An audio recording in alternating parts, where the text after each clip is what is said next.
भय से मुक्ति पाना है तो हमें आदर्श बनाना होगा। सपोज कि हम भगवान राम को आदर्श बना रहे हैं और किसी ऐसी परिस्थिति में भगवान राम क्या करते हैं ये विचार करें तो हम भय से मुक्ति प्राप्त कर लेंगे। उन शास्त्रों, वेदों, जो हमारे धार्मिक ग्रंथ हैं उनका पठन करें, क्योंकि जिन परिस्थितियों से हम गुजर रहे हैं हमारे आदर्श भी उन परिस्थितियों से गुजरे थे और उन्होंने क्या किया तो उससे हमें एक प्रेरणा मिलती है। इसलिए भीष्म पिता ने महाभारत में युधिष्ठिर से कहा था कि हमें अपने इतिहास से प्रेरणा लेते रहना चाहिए। जो अपने इतिहास को भूल जाता है वो सब कुछ नष्ट कर देता है। हम भयभीत इसलिए होते हैं क्योंकि कोई भी कार्य हम उसी समय शुरू कर देते हैं। इसलिए आइंस्टीन ने कहा था, यदि मुझे कोई 1 घंटे में कार्य करने के लिए कहता है तो मैं 55 मिनट उस पर विचार करने में लगाऊंगा इस कार्य को सबसे बेहतर कैसे किया जाए या इसके आगे पीछे के परिणाम क्या क्या हो सकते हैं। मैं सब कुछ विचार कर लूँगा, फिर मेरा भय समाप्त हो जाएगा, मुझे उस कार्य को करने में आनंद आएगा।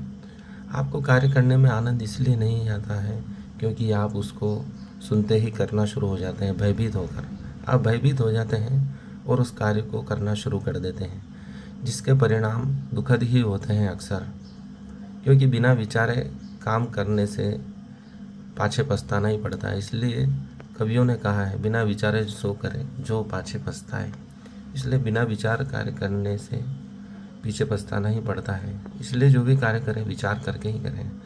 यह आइंस्टीन का फार्मूला जीवन के हर क्षेत्र में कार्य करता है। जो भी कार्य दिया जाए उसके बारे में पहले विचार कर लिया जाए, उसकी चेक लिस्ट बना लें, उसकी योजना बना लें कि इसको कैसे करना बेहतर होगा, इसमें क्या हमारा एफर्ट लगेगा, कितनी राशि लगेगी। न्यूनतम राशि अगर हम लगाना चाहते हैं तो उसकी एक योजना बनाएं।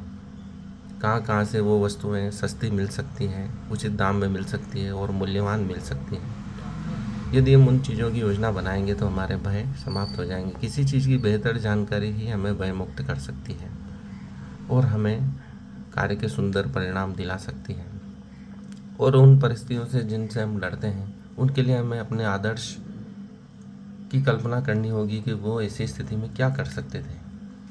एक आदर्श बनाना इसलिए भी आवश्यक है क्योंकि हम बिल्कुल भयभीत होकर यदि नहीं जीना चाहते हैं तो वे आदर्श हमारे काम आते हैं, क्योंकि उन्होंने वो जीवन जिया है जो अब हम जी रहे हैं। सभी के जीवन में लगभग समान ही परिस्थितियाँ आती हैं और उनसे निपटने के लिए जो सबसे बेहतर उपाय हैं हमें इतिहास से मिल सकते हैं, हमारे पात्रों से मिल सकते हैं, पौराणिक पात्रों से मिल सकते हैं।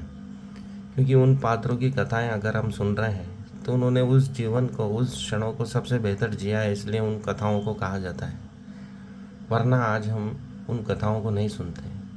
उन कथाओं में रस ही इसलिए है क्योंकि उन्होंने उस कठिन परिस्थितियों को उबरने के सबसे अच्छे आसान उपाय बताए थे। इसलिए अपने जीवन को भय मुक्त रखना है तो आदर्श बनाएं और किसी भी कार्य को एकदम शुरू न कर दें, उस पर विचार करें तो आपका जीवन आसान और भय मुक्त हो सकता है। धन्यवाद।